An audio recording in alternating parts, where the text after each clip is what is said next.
Halo, selamat malam semua. Perkenalkan, kami dari kelompok 5 ingin mempresentasikan hasil diskusi kami yang berjudul Pengaruh Media Sosial pada Remaja Usia Sekolah. Tapi sebelum itu, saya ingin memperkenalkan rekan-rekan saya yang bernama Budianto, Jonathan Hansen, dan saya sendiri, Jessica. Nah, ini ada definisi dari media sosial. Pastinya semua orang sudah mengetahui apa itu media sosial. Dan di sini kami ingin menjelaskan lebih lanjut mengenai media sosial. Jadi media sosial di sini adalah platform atau situs web yang memungkinkan individu, kelompok, atau organisasi untuk berinteraksi, berbagi konten, dan berkomunikasi secara online. Di sini ada jenis-jenis media sosial. Yang pertama ada social networking, atau yang dikenal sebagai jaringan sosial.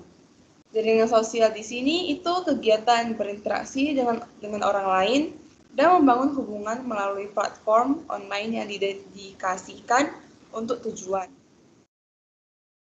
Yang kedua ada media sharing network. Jenis platform atau layanan daring yang memungkinkan pengguna untuk mengunggah, berbagi, dan mengelola berbagai jenis media, seperti gambar, video, dan audio. Yang ketiga ada discussion forums. Discussion forums di sini dikenal sebagai forum online atau papan pesan. Adalah platform atau situs web daring yang menyediakan ruang bagi orang-orang untuk berpartisipasi dalam diskusi. Yang keempat ada social blogging network. Platform online yang menggabungkan elemen dari jaringan sosial dan blogging.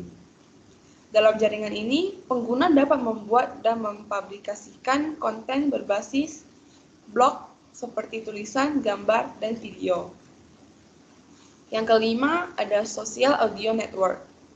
Social audio network ini merupakan platform online di mana pengguna dapat berinteraksi, berbagi, dan mendengarkan konten audio, seperti percakapan, rekaman suara, ataupun podcast. Selanjutnya ada manfaat dari media sosial. Yang pertama ada komunikasi, yang memungkinkan orang untuk berinteraksi secara mudah dengan teman, keluarga, dan orang-orang. Yang kedua ada penghubung sosial. Di sini penghubung sosial itu membantu orang menjaga dan memperluas jaringan sosial mereka, baik secara pribadi maupun profesional. Yang terakhir, media pembelajaran dan keterampilan baru. Nah, di sini platform media sosial seperti YouTube dapat digunakan untuk mempelajari hal-hal yang baru. Selanjutnya akan dijelaskan oleh Jonathan Hansen. Baik, selanjutnya yaitu penggunaan media sosial oleh remaja usia sekolah. Tentu seperti yang kita tahu, penggunaan media sosial tidak hanya dipakai oleh remaja usia sekarang, tetapi pada usia dini seperti anak sekolah SD ataupun SMP sampai tingkat SMA juga memakai media sosial. Tentu saja hal ini ada dampak positif dan negatifnya. Selanjutnya yaitu ada platform. Media sosial memiliki banyak platform. Seperti yang kita tahu yang paling sering kita pakai itu yaitu WhatsApp, Instagram, YouTube, TikTok, itu Telegram, Twitter, Facebook. Selanjutnya itu pengaruh media sosial terhadap remaja usia sekolah. Pengaruh positif. Pengaruh positif di sini ialah komunikasi dalam jaringan pertukaran informasi cepat, media pembelajaran ilmu, media inovasi dan kreatif, media bisnis dan penghasilan. Di sini pengaruh positif dari media sosial sendiri itu yaitu dengan kita melakukan komunikasi dan melakukan suatu pembelajaran yang secara edukatif online dengan menggunakan media sosial itu dapat berdampak baik bagi keseharian kita karena sekarang sudah zamannya e-learning. Selanjutnya yaitu pengaruh negatif. Pengaruh negatif di sini yaitu gangguan konsentrasi, kecanduan atau cyberbullying, depresi dan kecemasan, kehilangan privasi, berkurang aktivitas fisik, berkurang interaksi langsung dan konten yang tidak layak. Di sini gangguan konsentrasi yaitu ketika kita sedang belajar tetapi kita malah bermain HP. Itu merupakan salah satu contoh dari pengaruh negatif gangguan konsentrasi. Di sini dan yang kedua yaitu kecanduan. Kecanduan sama halnya dengan ketika kita bermain HP tanpa melihat waktu atau bermain game tanpa melihat waktu, itu membuat waktu kita terhabis percuma-cuma. Dan yang ketiga yaitu cyberbullying. Di sini seperti yang kita ketahui banyak dari netizen-netizen Indonesia yang melakukan cyberbullying jika ada sesuatu yang tidak mereka sukai atau sesuatu berita yang membuat hal yang ingin mereka bully. Seperti contohnya artis-artis yang jika melakukan penistaan agama ataupun hal yang semacam seperti itu. Mereka akan melakukan cyberbullying untuk melakukan kayak atau menghina-hina artis tersebut. Keempat itu depresi dan kecemasan. Di sini depresi dan kecemasan yaitu membuat pengaruh negatif yang mempengaruhi kepada mental ataupun psikologis dari pengguna tersebut. Kelima itu kehilangan privasi. Dengan adanya pengaruh negatif kehilangan privasi ini, banyak orang yang tidak dapat menjaga privasi mereka ketika mereka sudah menggunakan media sosial. Konten tidak layak. Di sini banyak dari anak muda ataupun anak-anak remaja tidak bisa menyaring hal-hal yang bagus untuk mereka ataupun tidak bagus untuk mereka.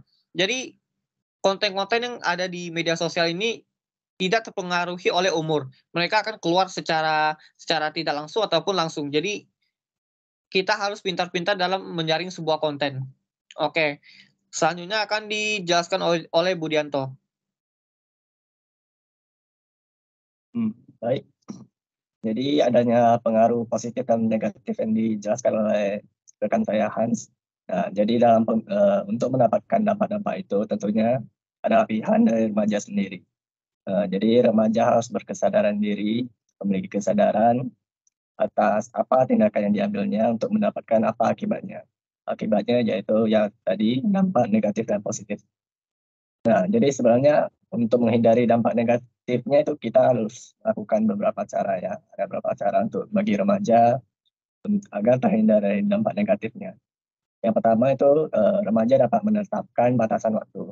Ya, batasan waktu di sini itu bermaksud sebagai batasan waktu yang dipakai bagi remaja untuk menggunakan media sosial. Misalnya pada seharian remaja itu menggunakan 2-3 jam untuk menggunakan media sosial saja. Nah, jadi pembagian waktu itu bergantung pada kebijakan masing-masing remaja tersebut. Nah, kemudian bisa melakukan prioritaskan aktivitas di dunia nyata. Jadi jangan terlalu berpatokan pada dunia maya, terutama pada bermain games, scrolling konten, yang seperti itu. Kita harus fokus pada aktivitas dunia dan bersosialisasi dengan manusia secara langsung. Kemudian bisa dengan memilah isi konten. Nah, jadi dari scrolling konten tadi, nah, kita harus memilah di mana konten-konten yang baik dan yang tidak baik. Nah, jika kita melakukan scrolling, mendapatkan konten yang tidak baik, ya kita langsung skip saja, jangan dilanjutkan untuk nonton. Nah, kemudian kita harus bijak untuk berinteraksi. Jadi yang di sini kita harus berperilaku baik di media sosial. Jangan sampai melakukan bullying, pengfitnaan, yang seperti itu di dunia maya, yang merugikan orang lain, yang pada akhirnya juga berdampak negatif pada diri kita sendiri. Kemudian ya, yang seperti yang tadi dijelaskan, kita harus berkesadaran diri untuk menggunakan media sosial, jangan sampai terjerumus ke dampak negatif. Nah, jadi sebenarnya pembahasan kita dengan materi ini itu adalah media sosial, pengaruhnya ya. Nah, jadi media sosial ini adalah sebagai alat pendukung dalam kehidupan kita yang dapat membantu aktivitas dan perkembangan bagi kita. Jadi media sosial ini bisa menjadi obat dan juga bisa menjadi penyakit. Jadi semua tergantung dengan pemilihan kita sendiri, terutama pada remaja. Remaja ini masih memiliki minim kesadaran. Kesadaran minim ini akan membuat terjerumusnya mereka ke dalam dunia media sosial yang berdampak negatif. Nah, jadi harus kesadaran bagi mereka dan juga harus mendapat pengawasan yang ketat, pengarahan dari orang tua mereka. Nah, jadi sekianlah presentasi pidato dari kelompok kami. Terima kasih.